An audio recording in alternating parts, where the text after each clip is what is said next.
Entonces, nuevamente, muchas gracias y bienvenidos a este espacio donde vamos a hablar de manera muy general sobre tres temas particulares: empleo público, contrato de trabajo y prestación de servicios. Al final haremos, digamos, una especie de resumen para ver las diferencias entre los tres, pero a medida que vayamos avanzando, pues ustedes se van a ir dando cuenta de las diferencias entre estas tres figuras: de empleo público, contrato de trabajo y prestación de servicios. Les agradezco a las personas que están conectadas que nos compartan a través del chat si ustedes son empleados públicos, contratistas o trabajadores.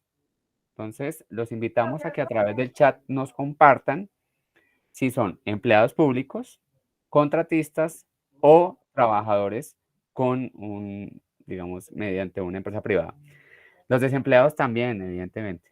Claro, ¿sí? Cualquiera de las cuatro posibles figuras. ¿Listo? ¿Listo? Bueno, como ustedes se pueden dar cuenta, primero vamos a hablar de empleo público. ¿Y por qué vamos a hablar primero de empleo público? Porque el empleo público tiene una reglamentación mucho más amplia que el contrato de trabajo y que digamos, los contratos de prestación de servicios.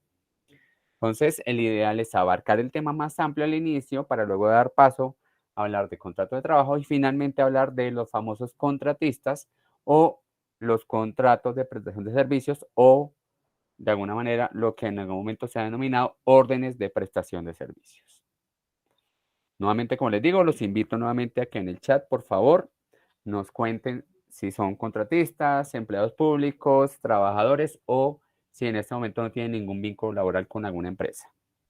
Bueno, antes de comenzar a hablar de los empleados públicos o del empleo público, es necesario aclarar el concepto de empleado o empleo público. Para ello, tenemos que remitirnos a la definición de servidores públicos. ¿De acuerdo? Los servidores públicos, véanlo como un conjunto universal que abarca tres subconjuntos.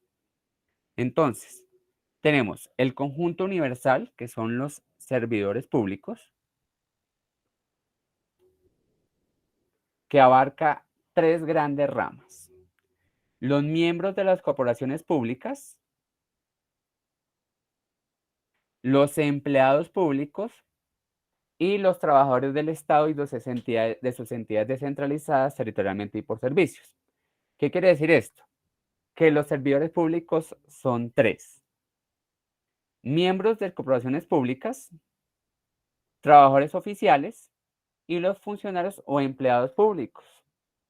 Hoy nos vamos a remitir exclusivamente a ellos, a los empleados públicos, es decir, al empleo público en el país, ¿de acuerdo? No a los servidores públicos, es decir, no al conjunto universal, sino al subconjunto que son los empleados públicos. Pero antes de comenzar a hablar de los empleados públicos, hablemos un poquito de quiénes son los que conforman ese gran conjunto universal que denominamos servidores públicos. En primer lugar están los miembros de las corporaciones públicas, es decir, Congreso de la República, asambleas departamentales, consejos distritales o municipales y juntas administrativas locales. ¿Qué quiere decir esto? Que son servidores públicos, más no empleados públicos, sino servidores públicos, los senadores, los representantes a la Cámara, los diputados, los concejales y los ediles. ¿De acuerdo? Ellos son servidores públicos. ¿Quiénes también son servidores públicos? Los famosos y denominados trabajadores oficiales. ¿Quiénes son los trabajadores oficiales? Aquellos trabajadores que se encargan del tema de construcción y sostenimiento de obras públicas. Esa es la característica principal. Pero también quienes prestan sus servicios en las famosas empresas industriales y comerciales del Estado. También son trabajadores oficiales aquellos que trabajan en las sociedades de economía mixta con predominio de capital oficial, salvo aquellos empleados que trabajan en las famosas actividades de dirección y confianza, porque ellos son empleados públicos, no trabajadores oficiales. Entonces ya tenemos dos tipologías de servidores públicos: los miembros de corporaciones públicas y los trabajadores oficiales. Y ahora sí, los que nos concentran el día de hoy, los famosos empleados públicos. Según la ley, los empleados públicos son aquellas personas que prestan sus servicios en ministerios, departamentos administrativos, superintendencias, establecimientos públicos y unidades administrativas especiales del orden nacional. Es decir, son empleados públicos todos aquellos que trabajan en la rama ejecutiva. ¿Listo? En la rama ejecutiva de las tres ramas del poder público, que son la judicial, la legislativa y la rama ejecutiva. Los empleados públicos son los de la rama ejecutiva en este momento. Si alguno de los presentes es empleado público, en muchas ocasiones habrá escuchado el término de periodo fijo. Entonces tenemos que hay diferentes clasificaciones de empleados públicos. Los empleados públicos de periodo fijo pueden ser aquellos de elección popular, como el presidente de la República, vicepresidente, gobernador y alcalde. Todos ellos son de periodo fijo porque ¿cuánto dura el periodo de un presidente, de un vicepresidente, de un gobernador y un alcalde? ¿Cuánto dura el periodo?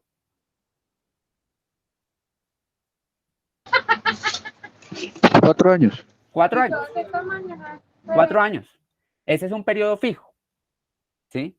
Entonces, cuando hablamos de periodo fijo es porque ya la ley estructura de que es el periodo máximo que puede durar una persona en el cargo. Pero, pues, es un empleado público. Hay otras formas de designación, pero también son de periodo fijo, que son los magistrados de las altas cortes, el fiscal general de la nación, el procurador general de la nación, el contralor general de la república, contralores territoriales, personeros, secretarios de asamblea, de consejo, entre otras figuras. ¿Qué significa ese tema de otras formas de designación? Que no los elige el pueblo, sino que los elige o el Senado o el Congreso o el presidente u otra forma de designación que la ley establezca. Pero también son de periodo fijo. Es decir, que magistrado, fiscal, procurador, contralor, personeros, secretarios de asamblea y de consejo también tienen un periodo establecido en la ley, pero a su vez también son empleados públicos. Tenemos otra denominación de empleado público, y no sé si ustedes seguramente la habrán escuchado. Los famosos empleados de libre nombramiento y remoción. ¿Qué es un empleado de libre nombramiento y remoción? Son aquellos que de alguna manera se vinculan al sector público, pero su vinculación está ligada exclusivamente a la decisión unilateral de alguien. Por ejemplo, los famosos asesores, que ustedes seguramente también posiblemente han escuchado el término.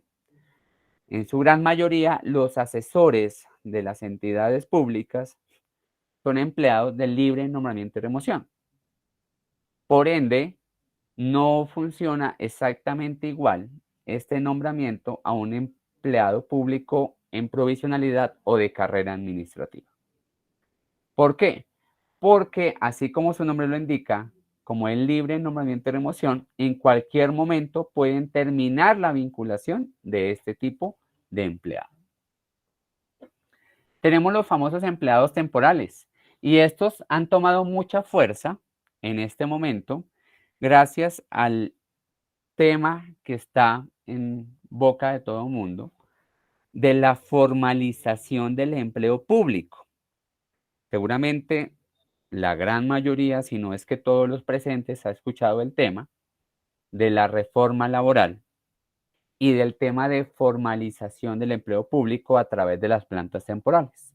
Los empleados temporales son parte de la planta temporal, pero son también empleados públicos y por ende también son servidores públicos. Tenemos el gran conjunto de los empleados de carrera administrativa y me gustaría que alguno de los presentes me dijera cómo vincula el Estado a los empleados de carrera administrativa. Si quieren me pueden escribir por chat o habilitan su micrófono. En un concurso a través de la Comisión Nacional de Servicio Civil. A través de un concurso de méritos que puede manejar la Comisión Nacional de Servicio Civil cuando son carrera, digamos, de orden general, o a través de un concurso de méritos por la misma entidad cuando es un concurso, ¿sí?, por temas de carrera de orden especial. Pero sí, es la única forma de ser empleado de carrera administrativa, a través de un concurso de méritos. Pero puede haber concurso de méritos de orden general o un concurso de méritos por una carrera administrativa de tipo especial dependiendo de la entidad. ¿Listo? Y finalmente, también tenemos, ¿sí?, a esos empleados públicos en general que se vincula a través de la administración pública, pero mediante una figura que se denomina provisionalidad, que lo veremos más adelante. ¿Listo? Bueno, ya vimos el conjunto universal, que son los servidores públicos, que se conforman por, digamos, estas tres categorías: miembros de corporaciones públicas, los trabajadores oficiales y los empleados públicos, que ya vimos que hay empleados públicos de periodo fijo o empleados públicos de nombramiento de remoción, los de plantas temporales y los empleados de carrera administrativa. Ahora sí, hablemos un poco de la definición de empleo público. La definición de empleo público está establecida en la Ley 909 del 2004 en el artículo 19, que indica que el empleo público es el conjunto de funciones, tareas y responsabilidades. Entonces acá hay tres términos importantes: funciones, tareas y responsabilidades, que se asignan a una persona. Pero también se habla de competencias dentro de la definición. Y se habla del fin del empleo público, que es en cuenta que aquí el fin es satisfacer el cumplimiento de los planes de desarrollo y los famosos fines del Estado. Entonces, la definición de empleo público está contenida en la Ley 909 del 2004 y es en cuenta que habla de diferentes conceptos dentro de su definición. ¿De acuerdo? Bueno. Si comenzamos a desglosar la definición de empleo público, des en cuenta que nos habla de funciones, tareas y responsabilidades. Las funciones es el marco más general y por eso dentro de ese marco general hay un objeto del empleo público. Es decir, el fin último del empleo público. ¿Para qué yo creé ese empleo? Luego en las tareas, que esas tareas son las actividades que se deben ejecutar en el día a día de manera sistemática para cumplir con una responsabilidad asociada a la función. Y la responsabilidad es un derecho que se adquiere, ¿sí?, que se adquiere en el momento en que se firma un acto que se denomina el acto de posesión. Y esa responsabilidad está en función de las competencias. Entonces, el empleo público se conforma de una función, es decir, el fin general del empleo público, unas tareas y unas responsabilidades.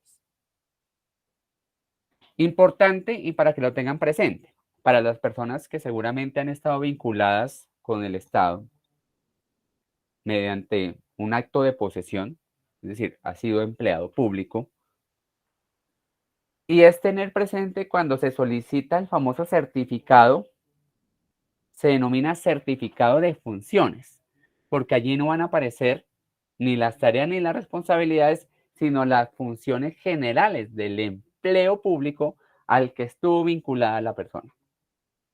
Las tareas se encuentran en los procedimientos y las responsabilidades hacen parte del nivel del cargo al cual se encuentra vinculada la persona. Pero eso lo veremos también más adelante. Bueno, no voy a detenerme mucho en la reglamentación, ¿de acuerdo? Porque la reglamentación del empleo público es demasiado amplia, pero simplemente lo quiero traer a colación para que ustedes la tengan presente y comiencen a observar las diferencias muy puntuales entre la reglamentación del empleo público, la reglamentación de un contrato de trabajo y la reglamentación de un contrato de prestación de servicios. La ley general y más importante en temas de empleo público es la ley 909 del 2004. Entonces, para todas aquellas personas que seguramente tienen de alguna manera la posibilidad de trabajar con una entidad pública, ya sea a través de un concurso de méritos o a través de una vinculación de planta temporal o mediante una vinculación provisional, siempre que tengan alguna duda puntual sobre temas de empleo público, se puede remitir a la ley 909 del 2004. Pero esta ley 909 del 2004 está reglamentada por muchos decretos, como se pueden dar cuenta. Está el decreto 3543 del 2004, el decreto 4500, el decreto ley 770, el decreto ley 785, el decreto 2489 del 2006, el decreto 1409 del 2008, el decreto 3905 del 2009, el decreto 849 del 2017, la ley 1960 del 2019. Todos estos son leyes y decretos que modifican o reglamentan la ley 909 del 2004. Entonces, hasta el momento, como ustedes se pueden dar cuenta, si hablamos de empleo público, tenemos que hablar de mucha reglamentación.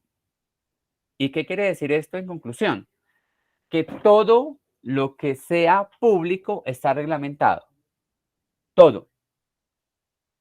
Siempre que hablemos de un tema de administración pública, está reglamentado por una ley, un decreto, una resolución.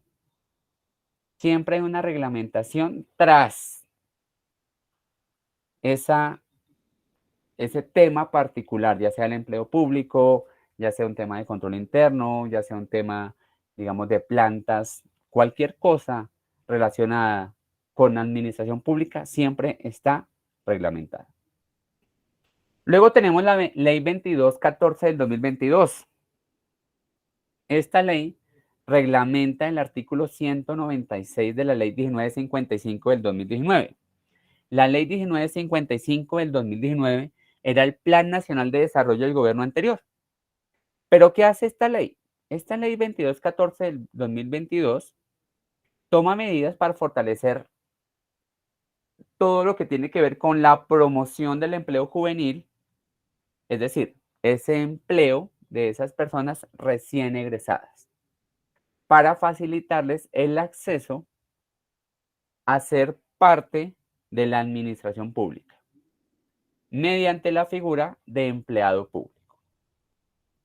Entonces, si alguno de los presentes también está dentro del rango, ¿sí?, hasta máximo 28 años de edad, esta ley 2214 les da a ustedes unos lineamientos generales donde se dan una reglamentación específica para que los jóvenes puedan entrar a ser parte de la administración pública mediante algún tipo de vinculación con digamos, un plus adicional. Y tenemos, aparte la ley 909 del 2004 y todas las decretos y reglamentaciones, el decreto 1083 del 2015, que es el decreto único reglamentario del sector de función pública. Este decreto deroga varios decretos, entre ellos el decreto 2539 del 2005, que es de nivel nacional, el decreto 4567 del 2011 y el decreto 1785 del 2014. ¿Por qué los deroga? Porque los incluye dentro de su reglamentación, es decir, los compila.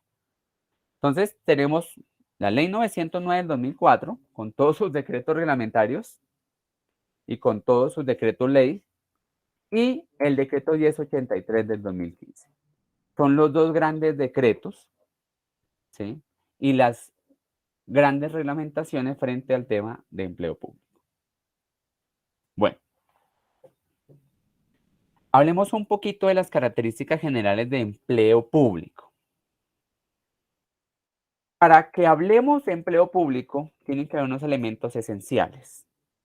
Y acá están una de las grandes diferencias con un contrato de trabajo o con un contrato de prestación de servicios.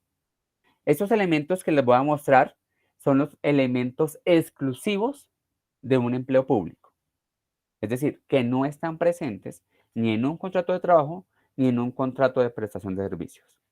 Y tenemos la clasificación del empleo, la nomenclatura, las funciones, los requisitos, la remuneración, la incorporación en una planta de personal, la finalidad del empleo público y la autoridad con que se inviste al titular del empleo público.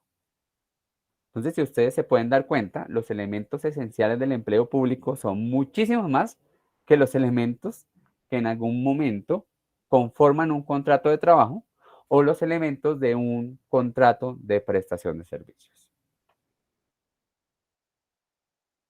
Si hablamos del primer elemento, es decir, la clasificación, tenemos que normativamente hay dos fuentes de clasificación de los empleos. La primera es de índole constitucional y se establece a partir de la naturaleza del cargo. Y la segunda es de orden legislativo. Y pues, para ahondar un poco en el tema, si vamos al tema constitucional, encontramos que la generalidad de los empleados públicos es que todos los empleos públicos son de carrera administrativa.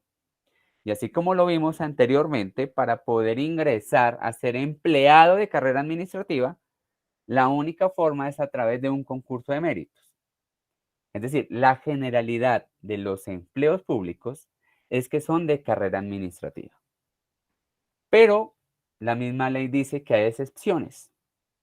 Elección popular, libre momento de remoción, trabajadores oficiales y otros. Esos de elección popular, libre momento de remoción, trabajadores oficiales y otros son los que conforman el conjunto universal que hemos denominado servidores públicos. ¿Listo? Los criterios de orden legislativo son diferentes. El primero son los famosos niveles jerárquicos. Entonces, por aquí yo leía que alguna de las personas que estaban presentes era servidora pública. Entonces, quisiera que alguno de los que en este momento es empleado público me diga cuál es su nivel. Técnico, profesional, asesor, directivo, asistencial. Para, de alguna manera, entrar un poquito más al detalle. ¿Cuál es el nivel en el que se encuentra en este momento vinculado?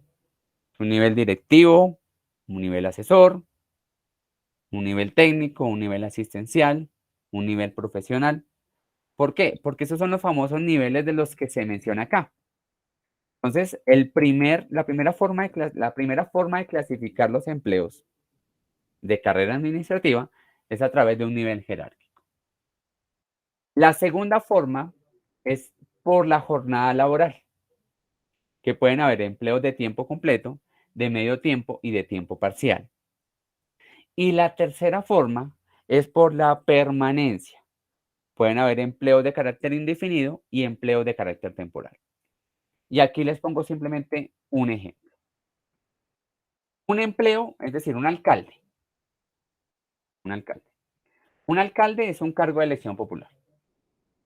Es del nivel directivo. Es de tiempo completo y es con carácter indefinido. Ese carácter indefinido ya sabemos que tiene una excepción en este caso porque es un empleo de periodo fijo. Pero en indefinido se hace referencia a que durante los 4 años pues no se puede vincular a otra persona en ese cargo. Tenemos otro ejemplo que es el médico de una empresa social del Estado que puede ser de carrera del nivel profesional, puede ser de medio tiempo, no tiene que ser necesariamente de tiempo completo, y también es de carácter indefinido. Entonces, esa es una de las formas de poder clasificar los empleos públicos. Situación que no ocurre con un contrato de trabajo ni tampoco con un contratista.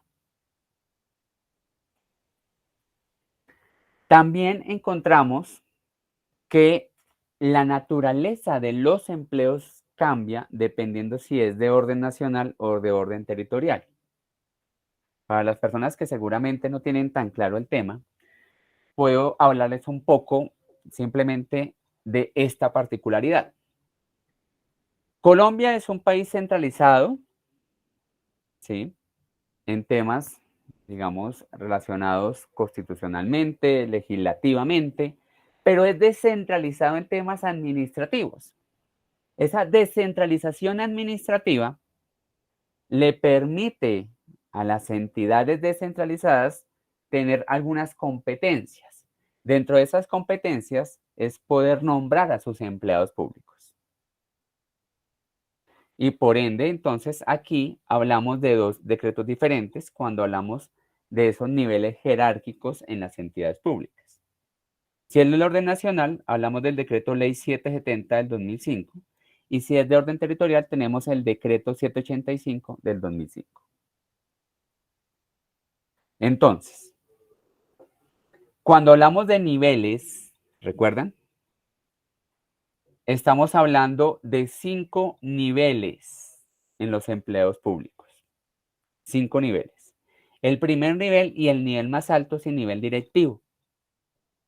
El nivel directivo no es normalmente un empleo de carrera administrativa, sino que es un empleado de libre nombramiento y remoción o un empleado de periodo fijo.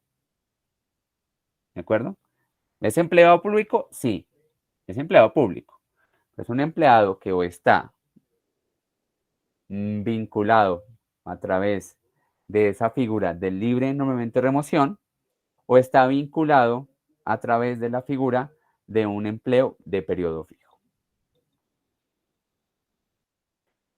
La alta dirección, si hablamos aquí de alta dirección, hay una alta dirección para la rama ejecutiva del orden nacional donde encontramos a ministros, directores de departamento administrativo, viceministros, subdirectores, directores de las famosas unidades administrativas especiales, superintendentes, directores, gerentes o presidentes de entidades descentralizadas. Pregunta, ¿quién nombra a esta alta dirección en el país? ¿Quién es la persona que nombra a los ministros, a los viceministros? ¿Quién? Presidente. El presidente de la República. Entonces, el presidente de la República tiene la potestad de nombrar a la alta dirección, es decir, al nivel directivo de la rama ejecutiva del orden nacional. Si nos vamos a la alta dirección del orden territorial, tenemos a diputados, gobernadores, concejales, alcaldes municipales, alcaldes distritales, alcaldes locales, contralores departamentales, distritales, municipales, personeros, veedores, secretarios de despacho, entre otras tantas. Y aquí hay un mix. ¿Por qué hay un mix? Porque podemos ver que hay los famosos, digamos, empleos de elección popular, ¿sí? Tenemos los empleos que son nombrados mediante esa figura de libremente remoción, porque lo que son secretarios de despacho, directores de departamento administrativos, los gerentes de unidades administrativas especiales, los nombra ya sea el alcalde o el gobernador. Entonces, ahí hay diferencias. Mientras que en la rama ejecutiva, es decir, la alta dirección a nivel nacional, recae casi que exclusivamente en el presidente, acá hay un mix de que puede ser un empleado, ¿sí?, de libre de remoción o un empleado de elección popular, pero siguen siendo parte del nivel directivo. Tenemos el nivel asesor y yo lo relaciono mucho con esas personas que están brindándole consejo todo el tiempo a ese nivel directivo. Es decir, el nivel directivo se asesora de unas personas que ellos mismos traen en muchas ocasiones. Entonces, los asesores, por eso, en la mayoría o la generalidad, es que sean empleados de libre nombramiento y remoción. ¿Quién lo nombraría? Entonces, ¿quién sería el asesor del ministro? Pues aquellos que el ministro nombra. ¿Quién sería el asesor del gobernador? Aquellos que el gobernador nombra. Y así como el gobernador puede nombrar a esos de nivel asesor, también los puede desvincular. ¿De acuerdo? Por lo tanto, la alta dirección del orden nacional y los asesores, ¿sí?, son empleados de libre nombramiento y remoción por general, en orden general. Si yo ministro nombré a una persona como asesor y a través de un tiempo ya decidí que la persona había cumplido con su ciclo, ¿qué hago? Simplemente le digo a la persona que muchas gracias por sus servicios, pero simplemente pues ya no requiero de los mismos y lo desvinculo. ¿Sí? Por eso se denomina libre nombramiento y remoción. Tenemos el nivel profesional, que son la gran mayoría de los empleos públicos en el país. Hay nivel profesional que tienen en muchos casos otras personas a cargo. Tenemos el nivel técnico, que aquellos son los empleos que tienen unas funciones muy específicas porque tienen procesos y procedimientos en labores técnicas, misionales o de apoyo. Y tenemos a los empleos del nivel asistencial, que implican actividades de apoyo y complementarios a cualquier nivel superior. Es decir, el nivel asistencial le puede colaborar al nivel técnico, o al nivel profesional, o al nivel asesor, o al nivel directivo. Entonces, des en cuenta que hasta el momento hemos hablado de 5 niveles: directivo, asesor, profesional, técnico y asistencial. ¿De acuerdo?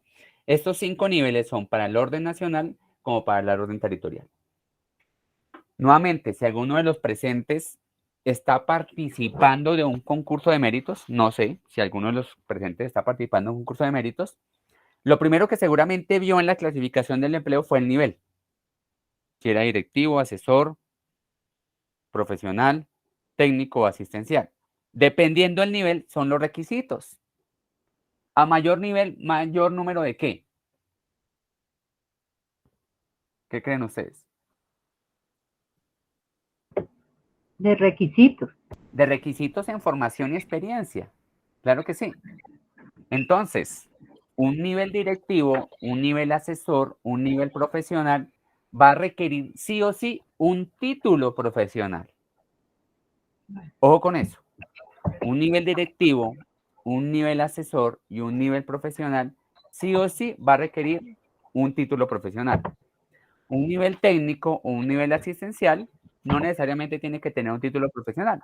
Puede tener otro tipo de título, otro tipo de formación y aún así podría participar del concurso de méritos o de un proceso de vinculación a través de una planta temporal o a través de un nombramiento provisional. Hablemos del segundo elemento del empleo público. No quiero detenerme acá, pero solamente lo quiero traer a colación, y es la famosa nomenclatura. La nomenclatura de los empleos públicos es diferente para el orden nacional y para el orden territorial. Mientras en el orden nacional hay 4 dígitos, en el orden territorial solamente hay 3, y acá yo puse un ejemplo. En el orden nacional, el decano de una universidad o una escuela superior tiene 4 dígitos. Comienza por 0, ¿sí? Y tiene 3 dígitos adicionales, 085. En el orden territorial, ese mismo decano solamente tendría como nomenclatura 008. Este 5 no está, no existe en el orden territorial. ¿Por qué? Porque en el orden nacional son 4 dígitos y en el orden territorial son 3. Así lo estableció la ley. Siempre que ustedes vean un empleo público que comienza por el número 0, significa que es del nivel directivo. Si es del nivel 1, nivel asesor. Si es del nivel 2, nivel profesional. Si es del nivel 3, si es el número 3, es un nivel técnico. Por ende, el 4 sería un ¿qué? Según lo que acabamos de ver. Asistencial. Asistencial, claro. Asistencial. Exactamente. Ese es un código único. Siempre. El número inicial va a ser el código único que está relacionado directamente con el nivel. Los demás dígitos, ¿sí?, están relacionados en muchos casos con una numeración propia o de la entidad o del empleo. Pero todos los empleos públicos tienen una nomenclatura mediante la cual se puede clasificar el empleo. Las funciones. ¿Dónde encuentro yo las funciones de un empleado público?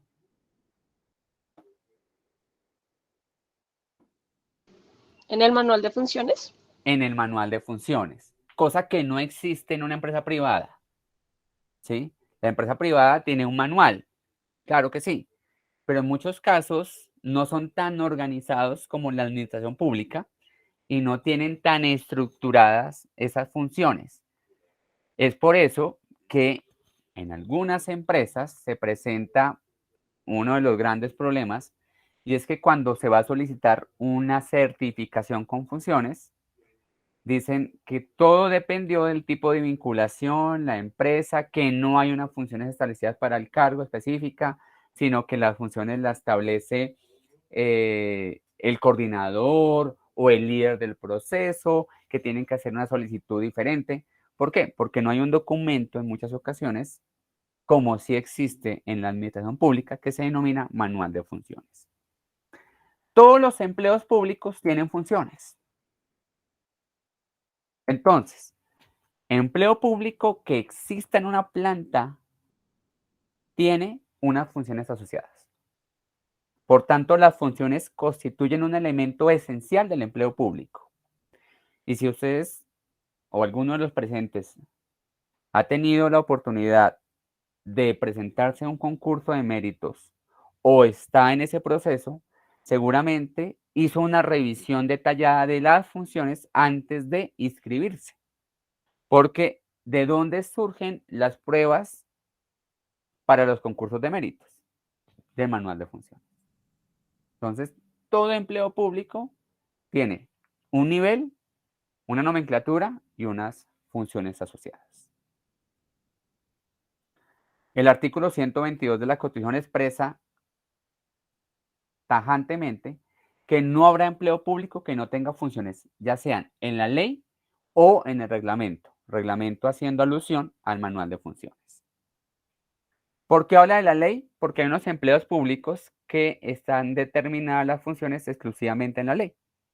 Y un ejemplo claro son los jefes de control interno. Los jefes de control interno cumplen las mismas funciones, ya sean para el nivel nacional o a nivel territorial. Y esas funciones están establecidas en la ley.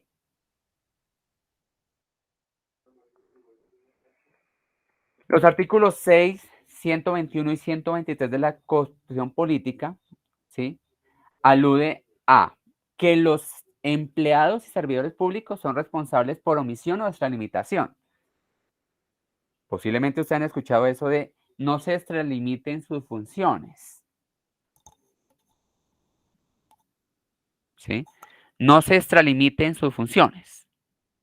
Entonces, es una de las situaciones particulares por las cuales un empleado público debe responder, ya sea por omisión, es decir, no hacer lo que debería hacer, o por hacer más de lo que debería hacer. Y por eso hay que ser muy cuidadosos en el tema de las funciones. Segundo, ninguna autoridad del Estado podrá ejercer funciones distintas de las que le atribuye la Constitución y la ley. Y eso es muy importante. El presidente de la República tiene unas funciones, el vicepresidente tiene unas funciones, los ministros tienen unas funciones. El ministro no puede darle órdenes a la fuerza pública, a menos de que haya una norma o ley expresa que se lo permita. ¿De acuerdo? Y finalmente, todos los servidores públicos, por ende los empleados públicos, siempre van a ejercer esas funciones en la forma que lo determine la Constitución, la ley o el manual de funciones.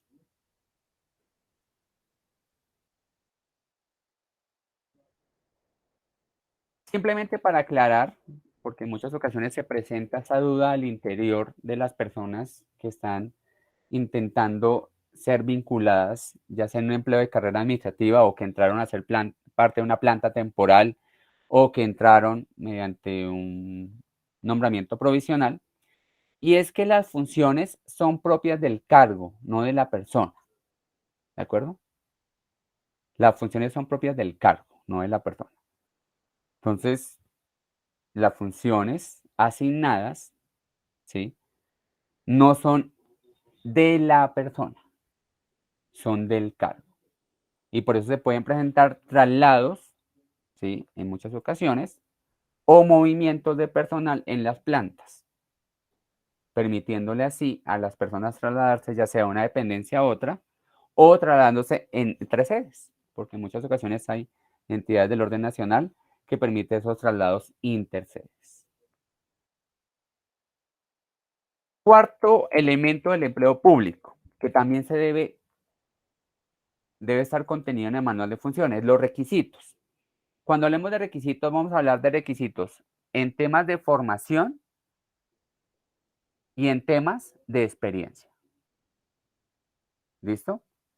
Recuerden que vamos a abrir 2 momentos de preguntas al intermedio, es decir, tan pronto termine toda la parte de empleo público, haremos el primer momento, y un segundo momento al final de la presentación. Entonces, todas aquellas preguntas que tengan, tan pronto termine la parte de empleo público, simplemente no las comparten a través del chat o alzan la mano para habilitar el micrófono, y al final de la presentación habrá un segundo espacio. Entonces, como les venía comentando, cuando hablamos de requisitos de empleo público, estos requisitos de empleo público son temas de formación y experiencia, exclusivamente.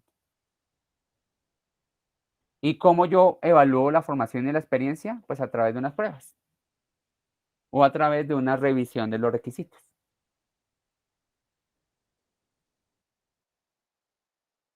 Los requisitos son inherentes al empleo, se fijan a partir de la experiencia o de la educación. Los requisitos admiten ser compensados, es decir, hay equivalencias, pero las equivalencias no es una obligación. Es decir, las entidades pueden decir, ¿aplico o no las aplico? ¿Aplico equivalencias o no las aplico? Si las aplica, debe estar tácito, debe estar ahí, perdón, explícito, ¿sí?, en el documento del manual de funciones que se admite esa equivalencia, que se admite la equivalencia. De lo contrario, no se puede compensar esos requisitos. ¿Qué no se puede compensar? Las calidades. ¿Y a qué se refieren las calidades? Las calidades se refieren, por ejemplo, la calidad de ciudadano, ¿cierto? O el ejercicio adicional que en algunos casos se requiere para cumplir con un empleo. Y aquí les pongo un ejemplo. La Constitución Política de Colombia, nuestra Constitución, ¿de qué año es nuestra Constitución? Simplemente ahí para tenerlo presente. 1991. Nuestra Constitución Política de 1991, que ya cumplió bastante años, ya está ya grandecita, no establece requisitos al empleo de presidente de la República. ¿Qué quiere decir esto? Que el presidente de la República no requiere tener una formación y una experiencia específica, pero la Constitución sí establece unas calidades para poder ser presidente. Entonces, las calidades no se pueden compensar, los requisitos sí. ¿Qué calidades establece la Constitución para ser presidente? Que para ser presidente debo ser colombiano de nacimiento, ciudadano en ejercicio y mayor de 30 años. ¿Quiénes de los presentes bajo esta premisa podría ser presidente? De los presentes. Sí. Yo. No puedo cancelar ese contrato.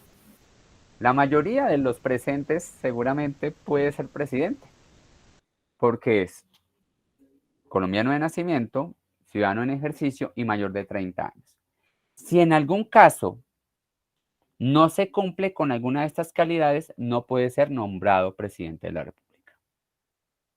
¿Listo? No puede ser nombrado presidente de la República. Entonces, para ser vicepresidente se requiere tener las mismas calidades, ¿sí?, del presidente, y para ser elegido representante, es decir, senador o congresista, se requiere ser ciudadano en ejercicio y tener más de 25 años. Igual, los congresistas no requieren unos requisitos, requieren son calidades. Que eso sea bueno, que no sea bueno, pues aquí no es el espacio de discusión, pero es para que lo tengan presente. Aun cuando el presidente, vicepresidente y congresistas hacen parte del empleo público, a ellos, ¿sí?, no les atañe el tema de requisitos, sino el tema de calidades. Quinto elemento importante que también es diferente en temas de contratos laborales y contratos de prestación de servicios, el tema de la remuneración. La remuneración está establecida por norma. La remuneración de los empleados públicos está establecido por norma. No te pueden pagar ni más ni menos. Si tú estás vinculado en una entidad pública como asesor grado XX, ese asesor grado XX debe ganar lo que la ley estableció para ese asesor. No puede ganar más ni puede ganar menos. ¿Dónde yo encuentro esa escala salarial? En unos decretos que el gobierno nacional año a año establece. ¿De acuerdo? Entonces, para que lo tengan presente, y es también una de las diferencias con un contrato de trabajo. ¿Quién establece la remuneración en un contrato de trabajo? La empresa. Las partes. Estás hablando. La empresa, pero la empresa tiene un rango. ¿Sí? La empresa te puede, y por eso ustedes seguramente han encontrado ofertas laborales que dicen, ¿salario a qué? Convenir. A convenir. Sí, maravilloso. Porque hay un rango de un mínimo y un máximo que le pueden pagar dependiendo del tipo de empleo al que usted esté en este momento, digamos, presentándose. Si usted se sale del rango máximo, ¿qué le pueden llegar a decir en la entrevista de No trabajo? es apto. O no es No elegido. exacto, no le dicen nada más. Sí, muchas gracias por haber venido, nosotros te llamamos, ¿sí? Pero con el empleo público no pasa eso. Con el empleo público tú ya sabes desde antes cuánto vas a ganar. No hay, digamos, no hay posibilidad de que te paguen ni menos ni más. ¿Listo? Entonces es un elemento importante y es un elemento no solamente fundamental, sino que hace una gran diferencia con los empleados a través de un contrato laboral. La Constitución consagra como principio general que ningún empleado público puede recibir más de una asignación que provenga del Tesoro Público. Es decir, tú no puedes ser empleado público de dos entidades. ¿De acuerdo? O sea, tú eres empleado público de una entidad y máximo puedes recibir un salario como empleado público. Pero hay unas excepciones y aquí simplemente las traigo a colación para que ustedes las tengan presente. Los profesores universitarios pueden ser empleados públicos. Es decir, un profesor universitario puede tener varios tipos de contratos. Aquellos que de alguna manera reciben pensión militar, digamos, todas aquellas emolumentos percibidos por concepto de institución pensional, aquellos también profesores, ¿sí?, pero que son de hora cátedra, los honorarios percibidos por conceptos de servicios de salud, los honorarios percibidos por miembros de juntas directivas, todos ellos son excepciones a esa, digamos, a esa reserva, que no se puede recibir más de dos tipos de asignaciones. Entonces, esas son las excepciones que establece la norma, no más. Sexto elemento del empleo público. Todos los empleos están asociados a una planta de personal. Y hay una discusión particular, porque los contratistas no están en una planta de personal. Por ende, los contratistas no son empleados públicos. Los contratistas, es decir, las personas que están vinculadas a través de un contrato de prestación de servicio, no se encuentran en la planta de personal de una entidad pública. No reciben un salario tampoco.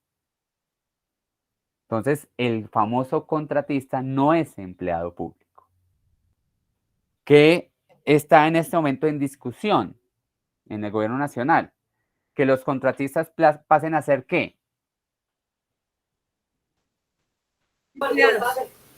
Empleados. Pasen a ser empleados. Y eso lo veremos ahorita más adelante. ¿Cómo puede pasar esa situación?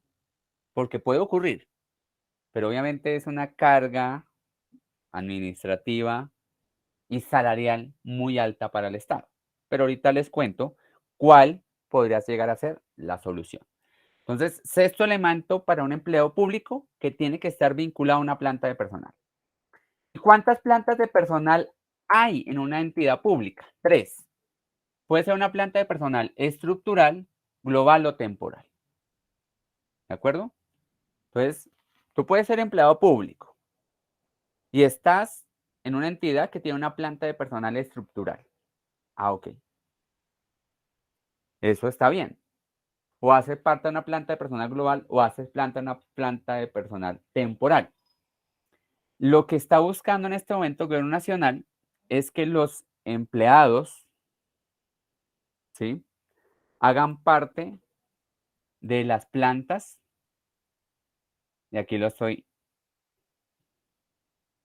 poniendo. ¿Plantas qué? Temporales. Temporales. Es la única forma como se puede vincular los famosos contratistas. No en la planta global y no en la planta estructural, sino una planta temporal. ¿Por qué no en planta global y estructural? Porque se supone que esos empleos ya deberían estar cubiertos a través de alguna de las formas de provisión del empleo público. Entonces, si yo voy a pasar a un contratista a una planta global o una planta estructural, debo tener claro que esa persona se va a mantener ahí durante mucho más tiempo que si estuviera vinculado a una planta temporal. ¿Listo? La finalidad del empleo va más allá de las funciones, porque todo empleo público, ¿sí?, debe estar al servicio del Estado y de la comunidad. Por eso se llama servidor público, porque está al servicio de la comunidad y del Estado. Recuerden que el empleado público es un subconjunto del servidor público. Entonces, la finalidad de todo empleo público debe estar encaminada al servicio del Estado y de la comunidad. Es decir, a cumplir los planes de desarrollo y los fines del Estado. Que recuerden que esa partecita de arriba estaba contenida en la definición de empleo público. ¿Cómo yo otorgo autoridad al titular? ¿Qué hago yo? O mediante qué acto administrativo me dicen a mí que soy empleado público. Hay una acta de qué? Nombramiento. De nombramiento. Pero el acta de nombramiento no te otorga autoridad. Solamente te están comunicando a través de un acto administrativo que te están nombrando en un empleo público. Entonces tú eres profesional grado 5 en el Departamento Administrativo Nacional de Estadística. Entonces te nombraron y te notifican de ese nombramiento. Pero ¿qué debo hacer yo para aceptar el nombramiento? ¿Debo asistir al acto de qué? Posesión. Debo posesionarme. Y aquí está otra diferencia con el contrato de trabajo y con el contratista. El contrato de trabajo, ¿sí?, no tiene ningún acto de posesión. ¿Cómo yo me vinculo a una empresa mediante un contrato de trabajo? ¿Qué debo hacer yo? Pasar por un proceso. Firmar el contrato. Firmar el contrato. Yo firmo el contrato. En el acta de posesión, sí, yo tomo. ¿Qué tomo en el acta de posesión? ¿Qué hago yo? ¿Toma de qué? Del cargo. Juramento. De juramento. O sea, aquí es todo un tema muy formal. El empleo público es un tema mucho más formal, des en cuenta. ¿Sí? Así como cuando uno se gradúa de la universidad y dice, yo juro. Claro, en el acta de posesión usted también dice, yo juro. Y firma. ¿Sí? Pero esa toma de juramento y esa firma del acta de posesión es la que le permite a usted tener autoridad. Es decir, en ese momento y solamente hasta el acto de posesión, usted es empleado público. Mientras que en el contrato de trabajo, usted no toma juramento, usted solamente firma el contrato de trabajo y muy seguramente unas cláusulas del contrato de trabajo es que usted debe cumplir con todo lo estipulado en un manual, ya sea un manual de convivencia o ya sea un manual interno, etcétera, etcétera, etcétera. ¿Listo? Y ya más adelante veremos cuáles son los elementos que hacen parte de un contrato de trabajo. Todos los servidores públicos ejercen autoridad, todos los empleados públicos tienen autoridad, pero no todos tienen competencias. ¿Qué quiere decir esto? Que hay unas particularidades de los empleos. Tú tienes autoridad, autoridad para entregar un informe, autoridad para tomar algunas decisiones, dependiendo del nivel del cargo más o menos altas, pero no todos tienen competencias, por ejemplo, para hablar con los medios de comunicación. Esas competencias están al más alto nivel.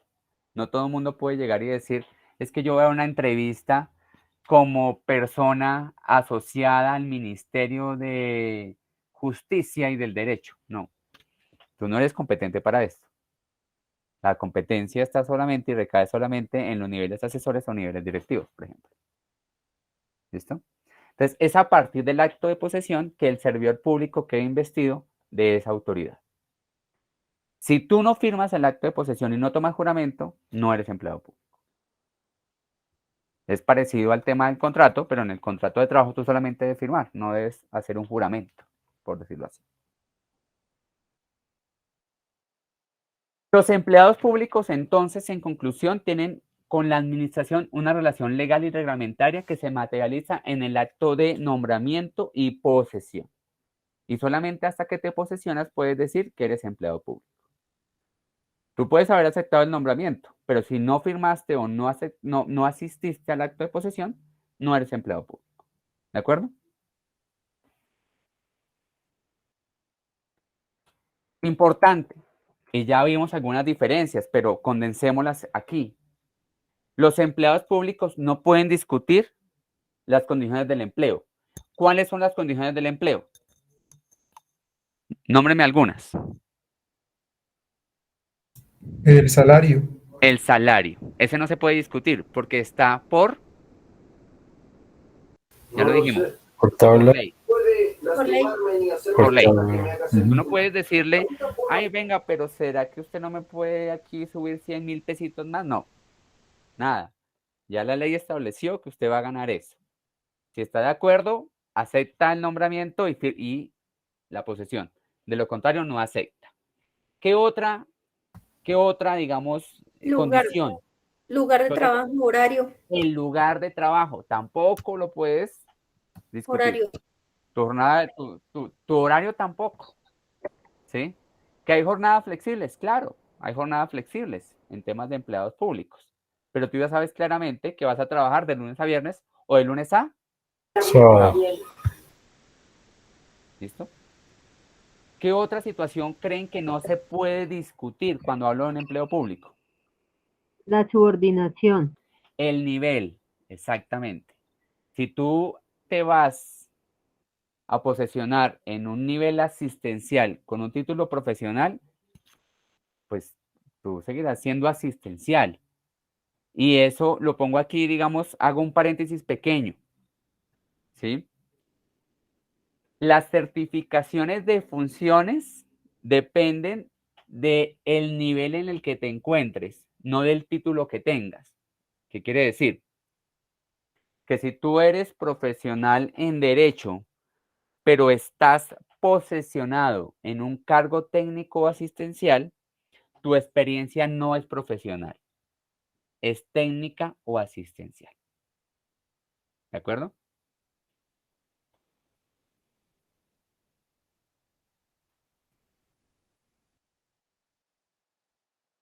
Desde el momento en que la persona toma posesión, se adquiere la calidad de empleado público, ya lo vimos, y la única manera de que un empleado público pueda ser retirado del servicio es por alguna de las causales establecidas en la ley, ¿sí? O que haya un cese definitivo de las funciones públicas. Y ese cese definitivo puede ser por una decisión unilateral, cuando es un empleado en libre momento de remoción, o por la eliminación del qué.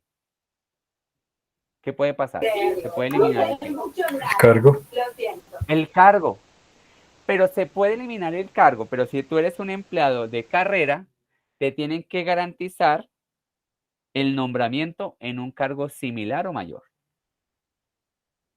Más aún, si eres un empleado provisional o es una planta temporal y la planta temporal finalizó el periodo para el que fue creada, o si está nombrado como provisional en un cargo de carrera administrativa, pero el cargo fue eliminado, pues se termina tu vinculación.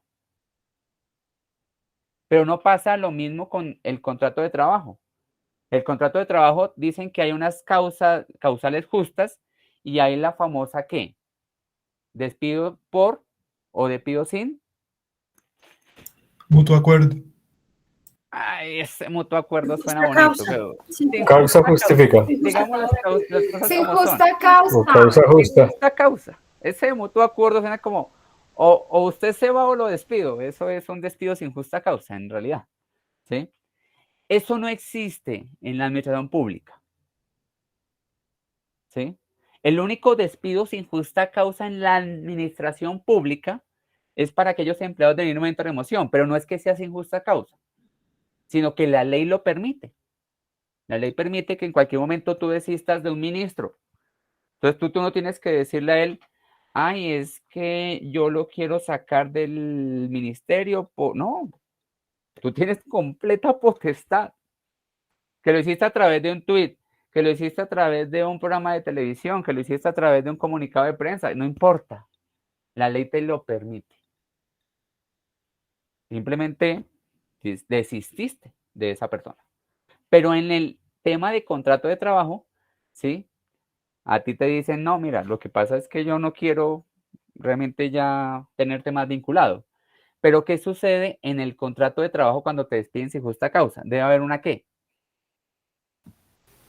Indemnización. Una indemnización, cosa que no ocurre con el empleado de libre momento de remoción. El empleado de libre momento de remoción no puede acudir a la figura de indemnización porque ya sabemos que la ley permite ese despido en cualquier momento. Ya para terminar esta parte y darles espacio a las preguntas, recuerden que yo puedo proveer los empleos mediante 3 formas. Una manera definitiva son los empleados de carrera administrativa, que es a través de un concurso de méritos. Una manera transitoria son los encargos o nombramientos provisionales. No sé si alguna de los presentes esté nombrado como provisional en alguna entidad. Si quiere, me puede compartir su respuesta a través del chat. ¿Sí? Y la última manera, como yo puedo proveer los empleos, son las plantas temporales, que es la única manera como en este momento los contratistas podrían llegar a ser empleados públicos. No mediante un nombramiento provisional y no mediante un nombramiento en carrera administrativa. ¿De acuerdo?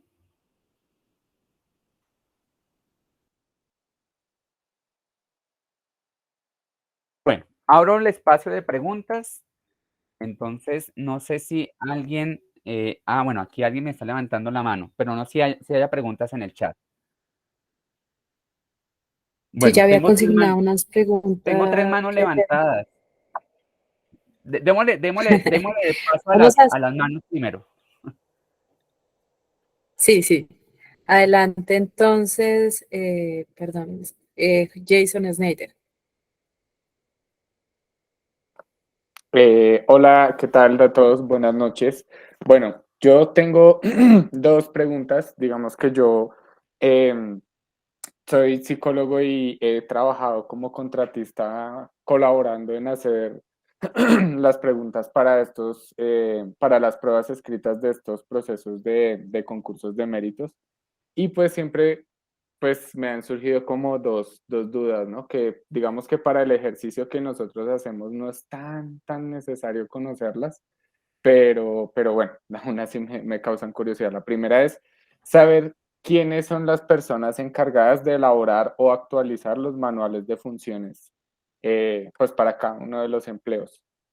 Y bueno, esa es una pregunta. Y la otra pregunta sería, es que bueno, ahí en los procesos que nosotros hemos hecho, casi siempre se retrasan o tienen alguna complicación. Es porque hay personas que están en cargos de provisionalidad o vacante, bueno, sí, cargos de provisionalidad que montan sindicatos y que a base de tutelas y de otras acciones, pues retrasan el avance y los tiempos de estos procesos. Y pues yo siempre me he preguntado, estas personas, o sea, si estos concursos de méritos casi siempre son para proveer las vacantes definitivas, ¿de dónde salen estos de provisionalidad? O sea, ¿cómo los vinculan o sí, de dónde vienen, mejor dicho? Listo, Jason. Entonces, para darte respuesta rápida a las dos preguntas. Los manuales de funciones los modifica la entidad. Lo puede hacer en cualquier momento, siempre y cuando los empleos no hayan salido a concurso público. Entonces, los manuales de funciones simplemente la entidad toma la decisión, tiene la potestad de modificarlos en cualquier momento, ya sea agregando más funciones, cambiando requisitos de formación o cambiando requisitos de experiencia. Digamos, para hacer un poco de claridad a tu segunda pregunta, todos los empleos son de carrera administrativa a menos de que haya libre momento de remoción o plantas temporales. El nombramiento provisional en un empleo de carrera no te da la potestad de mantenerte en el empleo eternamente. Entonces tú puedes estar vinculado a un sindicato como provisional, listo, no hay ningún problema. Pero en el momento en que el empleo sale a concurso y la persona gana el concurso, la única manera de que tú puedas tener una estabilidad reforzada, más no significa que te van a dejar en el empleo, sino que tienes un periodo de tiempo para poder buscar, es que estés dentro de una de las causales, que seas prepensionado o que estés, digamos, mediante, digamos, un tema de una investigación por una enfermedad laboral, y hay unas causales muy específicas. ¿Se puede retrasar? Claro, lo retrasan con el fin de, pues, obviamente mantenerse en el cargo más tiempo, pero al final ese cargo va a salir a concurso. Y efectivamente la ley te va a decir, tú no puedes retrasar un proceso simplemente porque estás vinculado a través de provisionalidad. Que tú eres prepensionado, listo, pero no importa que seas prepensionado, el cargo sale a concurso. Lo que hace es una estabilidad reforzada por un tiempo determinado. Si gana alguien el concurso, no hay ninguna manera de que te puedas mantener en el cargo. ¿Listo? Ah, ok, perfecto. Muchas gracias. Siguiente pregunta. ¿Quién tiene por ahí mano levantada? César Andrés Arroyo, ¿puede abrir su micrófono? Buenas noches. Mi pregunta es la siguiente. Yo actualmente estoy concursando en el concurso docente de la comisión y quería saber, bueno, este concurso es para empleos en establecimientos educativos de educación básica, media, y quería saber, digamos, en el caso en que pase este concurso, ¿hay posibilidad o no de en un futuro acceder a un empleo en una universidad, digamos, pública? ¿O cómo sería ahí el trámite? Sí, no, digamos, no es excluyente de que tú por ser empleado de carrera administrativa de una institución educativa de orden básica o media no te puedas presentar, digamos, a un concurso de una universidad o una institución universitaria. Lo puedes hacer siempre y cuando cumplas los requisitos. Ten presente de que si te piden experiencia relacionada de docente, la experiencia relacionada de docente de una institución de básica, primaria o básica secundaria, muy seguramente no te va a servir para la experiencia que te va a solicitar la universidad. Pero sí te puedes presentar, claro que sí, no hay exclusión. Listo, gracias. ¿Alguien más? Vale, y la Sirley. última. Sí, la última mano es de. Buenas noches. Buenas noches. Un empleado Sí, la Un empleado Estamos. público de ahora en adelante puede también tener, digamos, un contrato de prestación de servicios con una entidad privada de prestación de servicios o también con una entidad privada. Sí, la ley establece que no puede recibir, son 2 salarios de empleados públicos. Pero claro, tú puedes tener tu empresa, por ejemplo, o puedes trabajar de forma independiente, decirme, un contratista de forma independiente, siempre y cuando, pues obviamente, no interfiera con tus labores de empleado público. Lo que no puedes es percibir 2 salarios Ah. públicos, pero sí, puedes trabajar como empleado privado y como Ok, empleado gracias. público. No puedes.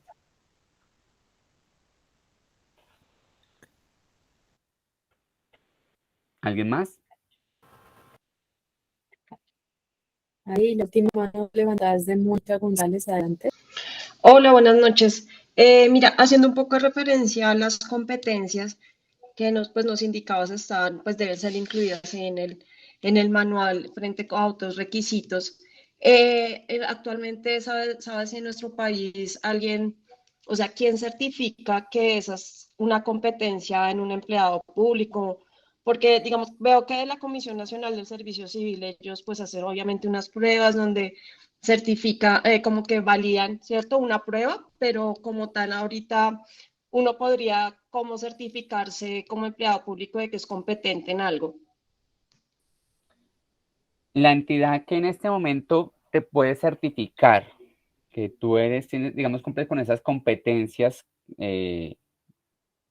por decirlo así, del saber ser, del ser, es o el Departamento Administrativo de la Función Pública o la Comisión Nacional de Servicio Civil a través de las pruebas. Es decir, sí o sí tienes que presentar una prueba, un examen estandarizado, donde vas a obtener un puntaje dependiendo si es una competencia comportamental o una competencia del saber o una competencia del saber ser.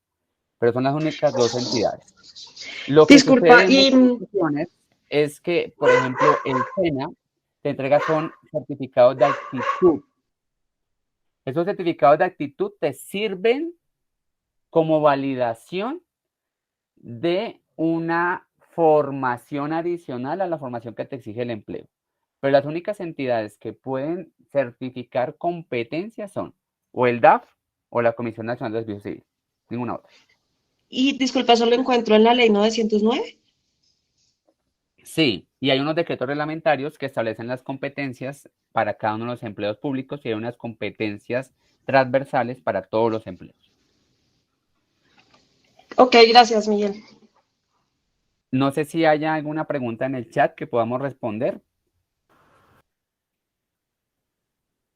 Hay 10 preguntas en el chat, Oh, santo entonces Dios. ahí te pregunto para hacer el tema de la gestión del tiempo. Voy a mirar si No las sé puedo si leer. puedes avanzar y la dejamos para el final. Voy Yo a te las puedo mirarlas. leer rápidamente, que ya las tengo aquí separaditas. A ¿Sí? ver, a ver. Tú decides. Si La quieres leerme primera que 3. colocó fue María Viviana. Ujú. Listo. La de María Viviana que la había colocado al inicio, que era como los manuales de funciones pueden especificar estas, pero en realidad el cargo en el lugar de trabajo puede ser otro. La anterior sucede especialmente en los cargos asistenciales. ¿Cómo puede proceder el empleado público? Creo que era cuando estabas hablando de ese tema de los manuales de funciones. No sé si María Viviana nos puede ok. ampliar de pronto si está muy enredada la pregunta. Sí, hagamos una cosa, María Viviana, si quieres, creo que Sí, estás dando la mano, démosle la palabra. sí, buenas noches para todas, todos. Sí, lo que pasa es que en los manuales de funciones, en la parte final, por lo general siempre dice, y las demás funciones por necesidades del servicio. Entonces, Ujú, hay unas funciones específicas, pero al final salen con ese cuento. ujú. Entonces, esas demás funciones pueden ser también extralimitación de funciones. Y ahí entonces como empleado público, ¿qué puede hacer el servidor público ante esa situación? Ojo, esas y las demás, ¿sí? Sí, Puede ser cualquier cosa siempre y cuando esa función que te estén asignando no la tenga otra persona o otro empleo. Si esa función que te están asignando la tiene otro empleo u otra persona, no la debes, simplemente le dices, no la voy a ejercer, porque me estaría extralimitando. Si por el contrario, la persona, digamos, te dice, no, es que hoy necesito que me apoyes a organizar de manera logística el salón porque vamos a tener una reunión importante y no hay nadie, digamos, en la dependencia que tenga una función de apoyo logístico, pues, digamos, no te puede negar. ¿Listo? ok. Entonces, Y la otra que yo hice ahí, que fue la que leyó la compañera, está ajá. relacionada con los manuales de funciones, por ejemplo, especifican las determinadas funciones de un cargo, pero cuando uno va a la realidad de ese cargo, en ese lugar de trabajo, la realidad puede ser diferente. O sea, ahí entonces, ¿cómo puede proceder? ¿La misma respuesta de la anterior? Yo, digamos que sé a qué te refieres y pasa comúnmente. Lo más común es que tú hagas muchas más cosas de lo que está en el manual. Y de diferentes niveles, porque por ejemplo tú puedes ser asistencial, pero terminas haciendo presupuesto, pero terminas haciendo muchas tareas que pueden ser del nivel técnico o del nivel profesional. Pero uno lo hace porque realmente, pues, digamos como que entre comillas, toca hacerlo, ¿no? Claro. Y como te digo, si no hay ninguna persona que en ese momento se encuentre vinculada y que está realizando esa labor y te solicitan hacer la labor, pues tú no te pueden negar a hacerla, pero deben, digamos, esto es para todos. Y con esto, pues ya, digamos, damos por terminada la ronda de preguntas, ya veremos al final.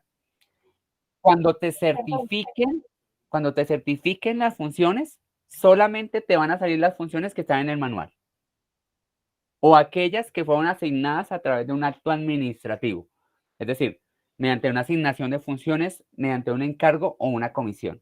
De lo contrario, no, que es que yo todos estos años hice el informe presupuestal. ¿Cuál es el acto administrativo que respalda esa función? No, pues fue que el jefe me dijo que lo hiciera. Pero si no te la asignaron mediante un acto administrativo, no hay una resolución, no hay una comisión, no hay un encargo o una asignación de funciones, no te la pueden certificar.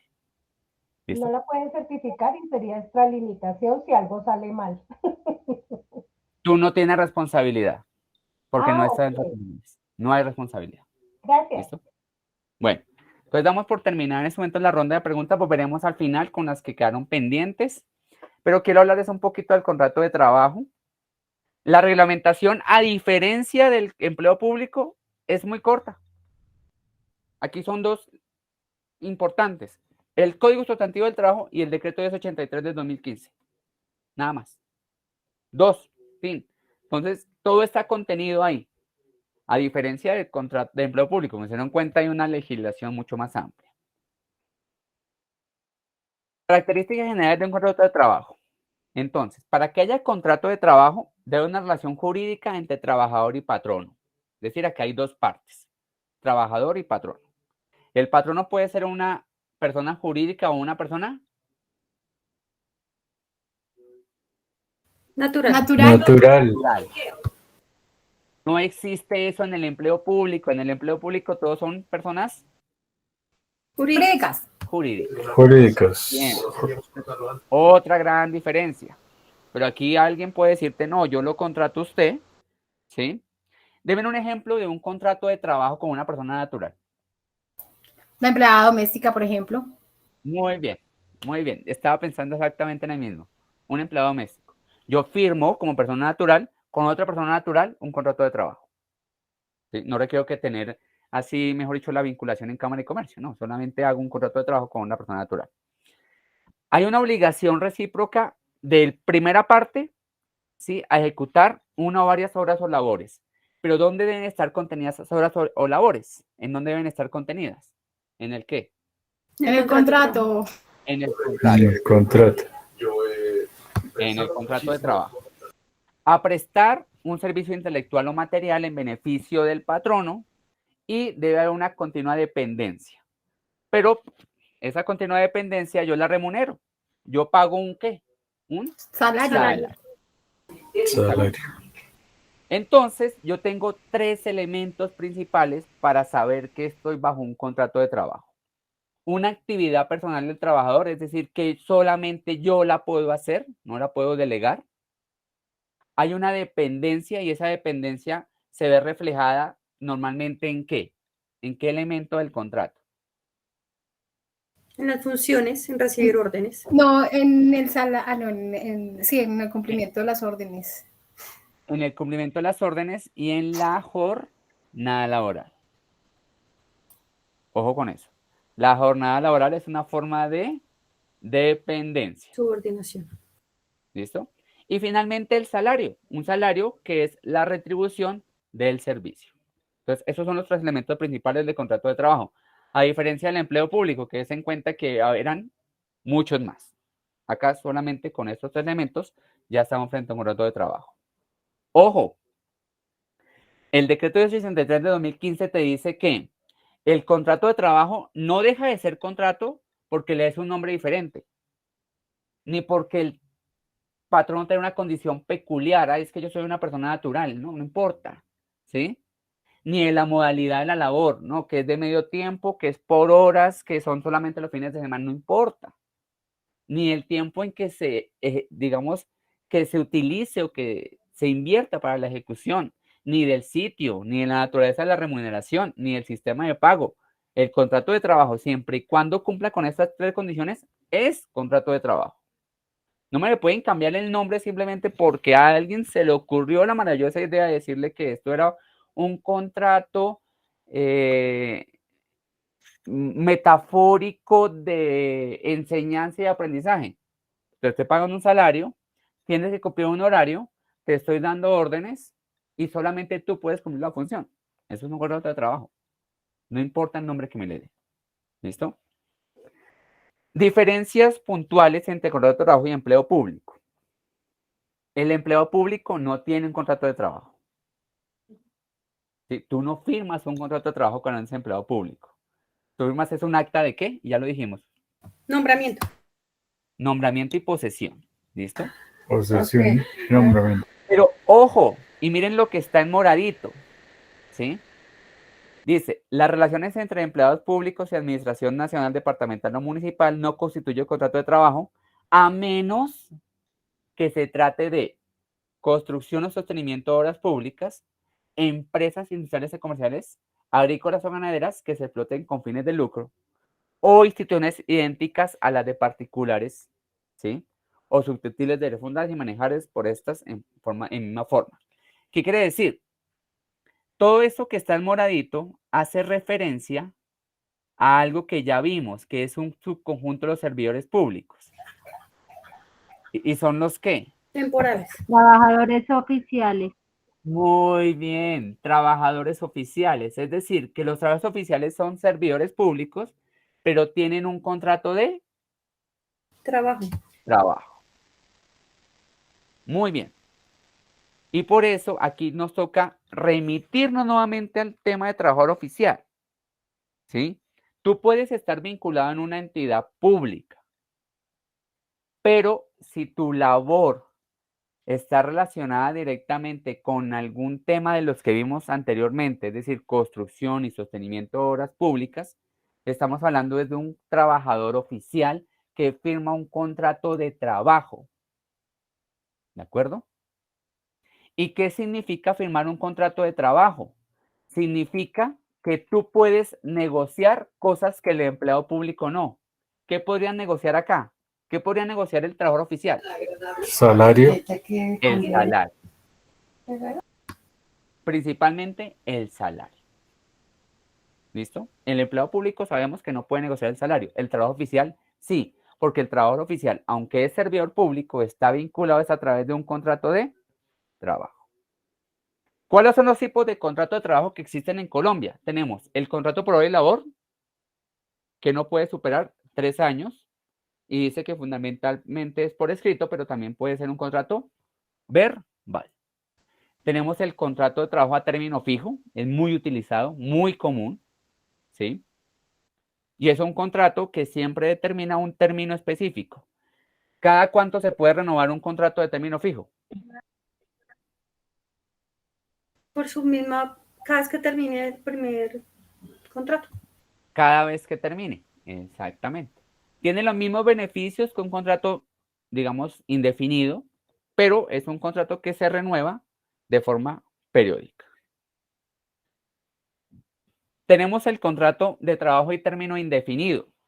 Y pues no sé si alguno de los presentes recuerda a ese jovencito que está en pantalla. Es de una película muy, bueno, no muy, pero una película antigua. ¿De E.T. o de...? De Historia sin fin. Ujú. Sebastián, ¿sí? ¿Y por qué lo traje a colación? Porque el contrato a término indefinido funciona exactamente. Es una historia sin fin, se supone. Que es una historia que no debería terminar, ¿sí? Pero ¿qué está pasando ahorita? Que ni siquiera un contrato a término indefinido es garantía de que tú vas a trabajar sin fin en la empresa. Porque recuerden que pueden acudir a la figura de despido sin Indemnización. Justa causa. sin justa causa. Entonces, una gran diferencia con el empleo público es que a ti en algún momento, sin importar el tipo de contrato que tengas, te pueden decir, en cualquier momento te pueden decir, adiós y muchas gracias.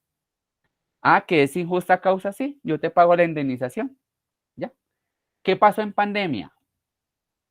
Muchas empresas acudieron a la figura de Despido masivo. despido sin justa causa. ¿Y qué hicieron? Indemnizar a sus empleados.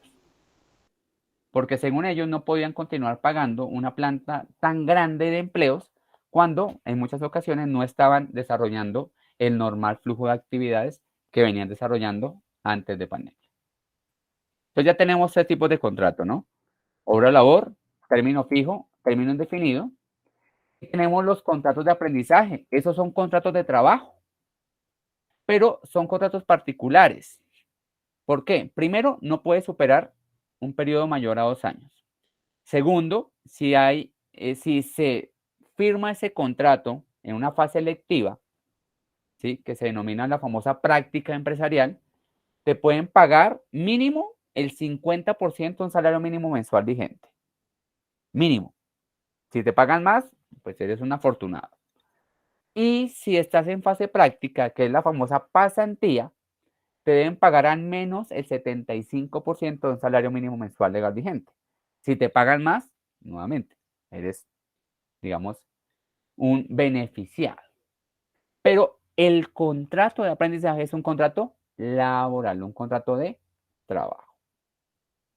También tenemos contratos temporales, ocasionales o accidentales, que son contratos de muy corto tiempo, es decir, no mayor a 30 días.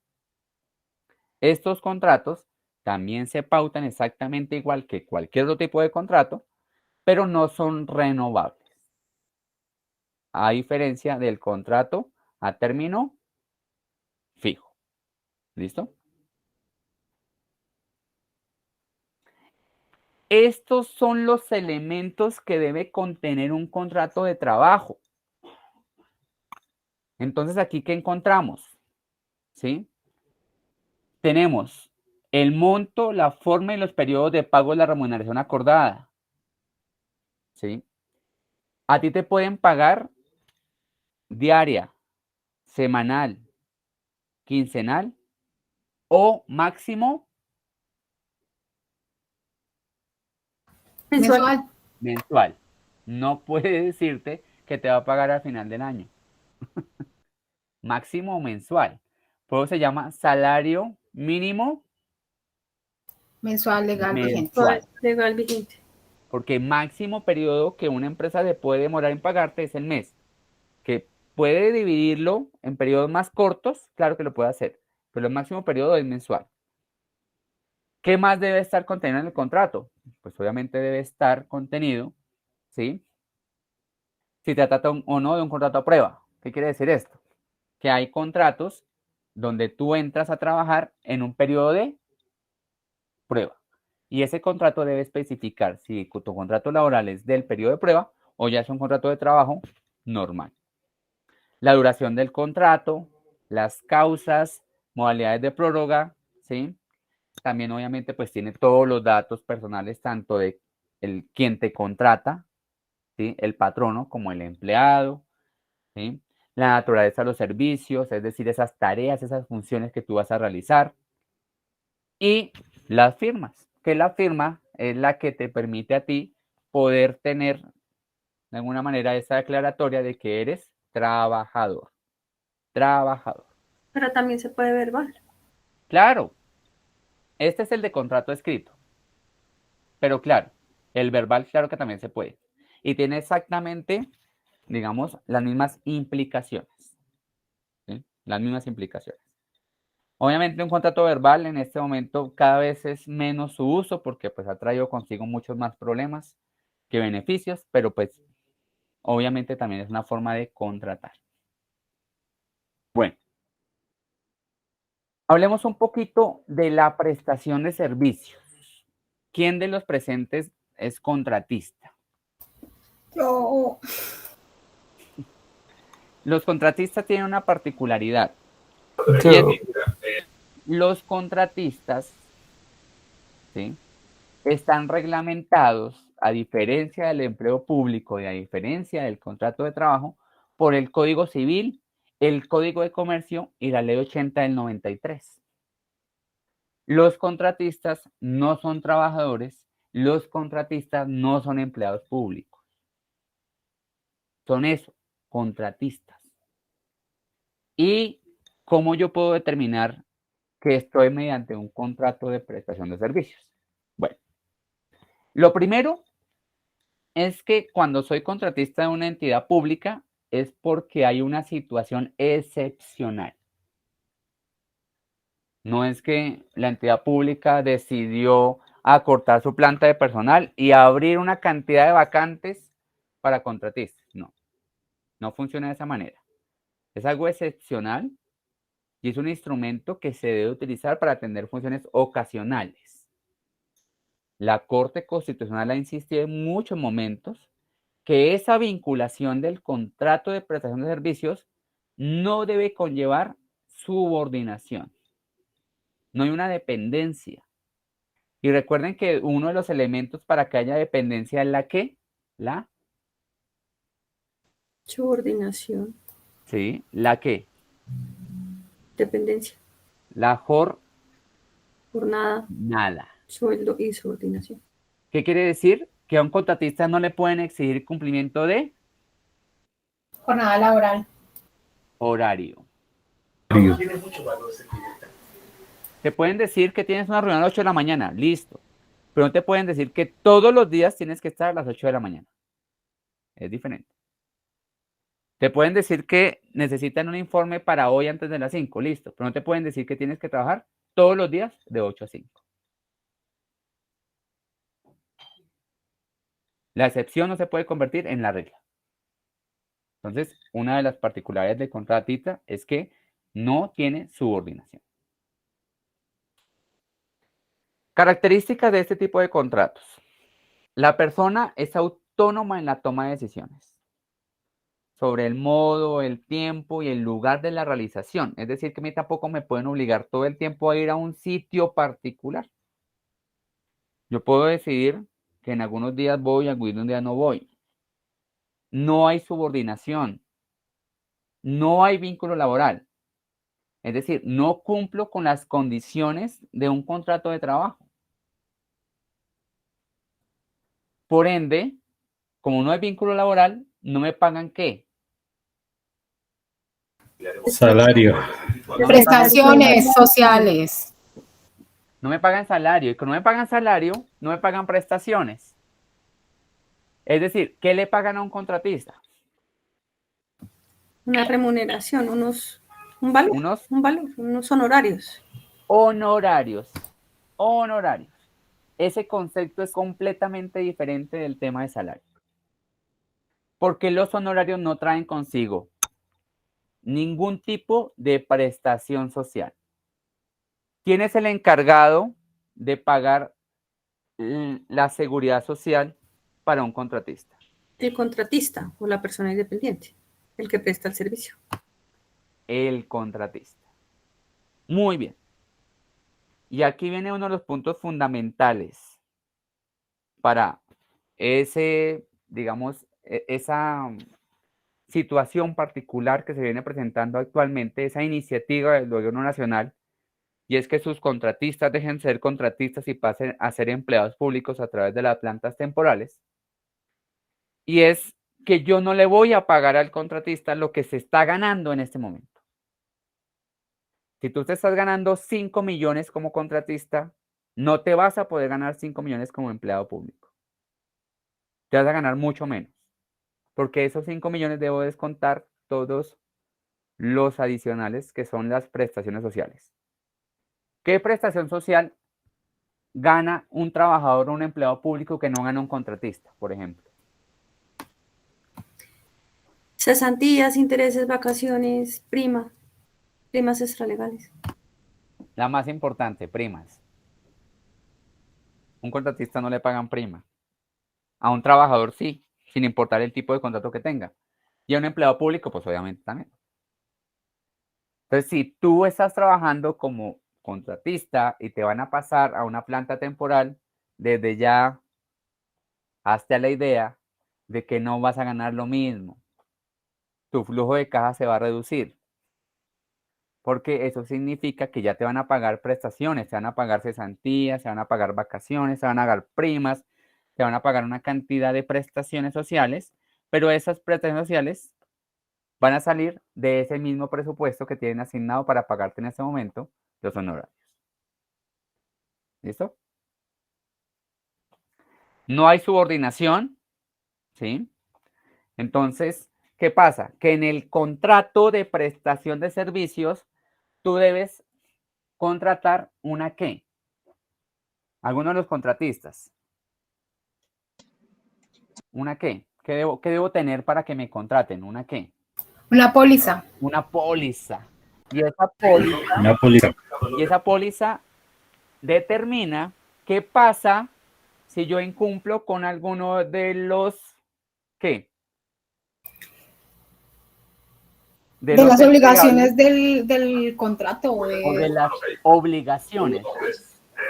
Porque tú tampoco tienes funciones. Tú tienes son Obligaciones. obligaciones. Y esas obligaciones están relacionadas con unos entregables. Entonces, la póliza dice, si tú no cumples, yo como aseguradora, pues me encargo de cubrir parte del valor, ¿sí?, que en algún momento pudo haberle costado a la entidad por tu incumplimiento. Entonces, el contratista no es subordinado. El contratista debe cumplir con unas obligaciones. El servicio se presta de manera independiente autónomo. Es decir, tú deberías poder tener tantos contratos como tu jornada te lo permita. Y en el tema público, en el tema del Estado, yo no debería poder celebrar contratos de prestación de servicios para el desarrollo de funciones que podría desarrollar personal de planta. Pero hay excepciones. Yo puedo contratar a un contratista, va a sonar esto, digamos, un poco redundante, cuando yo alego que hay ¿qué? Falta de alguien capacitado para el cargo. Insuficiencia de personal, que seguramente también has escuchado ese término. Es decir, que hay suficientes personas, pero que no son las suficientes para poder cubrir las necesidades. Sí o sí, no debería celebrar contratos de prestación de servicios para funciones de carácter permanente o misional. Ese contrato, ¿sí?, debe ser por un tiempo estrictamente indispensable y, ojo, nunca puede utilizar un contratista para reemplazar personal de planta. Eso en temas, digamos, relacionados con empleos públicos. ¿Qué pasa si a alguien se le ocurre la maravillosa idea de contratar a alguien mediante este tipo de contrato, pero te hace ir a la oficina todos los días, te hace cumplir jornada laboral, ¿sí? Y adicional a eso, en algún momento, te está proponiendo que sí o sí tienes que estar conectado 8 horas diarias. Se puede Esto, convertir en contrato de trabajo. exactamente, un contrato realidad. Contrato real. Este contrato realidad yo lo puedo demandar y lo que significaría es que si se llega a comprobar que efectivamente, aunque era contratista, cumplía con las condiciones de un contrato laboral, ¿qué debe pagarme la entidad? Prestaciones, retroactivo. Todas las todo. prestaciones sociales que me haya dejado de pagar durante el tiempo que estuve vinculado con ella. Porque es una relación laboral. Claro que sí. Entonces, hagamos un breve resumen y demos paso a las preguntas que nos quedaron faltando. El empleado público tiene unas particularidades frente al contrato laboral y a la prestación de servicios. Las principales son que el empleado público es solamente empleado público si firma el acta de Nombramiento. posesión. Continuemos ahí. Entonces, el empleado público es empleado público si firma el acta de posesión. Yo, como empleado público, no puedo negociar mis condiciones laborales, ni de jornada, ni de salario, porque ya están estipuladas en la ley. Yo, como empleado público, tengo una facilidad mayor de trasladarme entre dependencias, dependiendo del tipo de planta al que esté vinculado. El empleado público, no puedo desistir del empleado público tan fácil como podría desistir de un empleado de empresa, de empleado de contrato laboral o de empleado de prestación de servicios, ya que las causas por las cuales pueden dar por terminada mi relación como empleado público solamente son las que establece la ley. Yo, como empleado público, tengo unos adicionales que no los vimos acá, pero yo tengo permisos, licencias, comisiones, que son las famosas situaciones administrativas. Mientras que el empleado con un contrato laboral debe firmar un contrato de trabajo. En el contrato de trabajo están contenidas sus tareas, su salario, su jornada. Y aun cuando la ley dijo que debería mantenerse al empleado mediante ese contrato de trabajo, ¿sí?, durante el tiempo que lo establece el contrato de trabajo, lo que hemos visto y lo que seguramente nos hemos dado cuenta es que en cualquier momento pueden desistir de tu labor simplemente o, como dijeron en algún momento, por mutuo acuerdo o pagándote una indemnización. Y finalmente, el contratista o alguien que está mediante un contrato de prestación de servicios no es ni empleado público ni trabajador, es contratista. Y por ende, al ser contratista, no cumple ni con los requerimientos de empleado público, ni tampoco con los requerimientos de empleado. Por ende, no hay subordinación, no hay salario, no hay dependencia, no hay cumplimiento de jornada. Y tú puedes tener más de 2 contratos de prestación de servicios. Lo que en muchas ocasiones ocurre es que tú no puedes ser empleado público y empleado de empresa privada, porque no es permitido por la ley tampoco. ¿Qué puedes tener? Un contrato de prestación de servicios y ser empleado público, ¿sí? O trabajar un tiempo más corto como empleado público y hacer parte, de alguna manera, de un contrato de prestación de servicios. ¿De acuerdo? Con eso daríamos por terminado el día de hoy nuestra conferencia.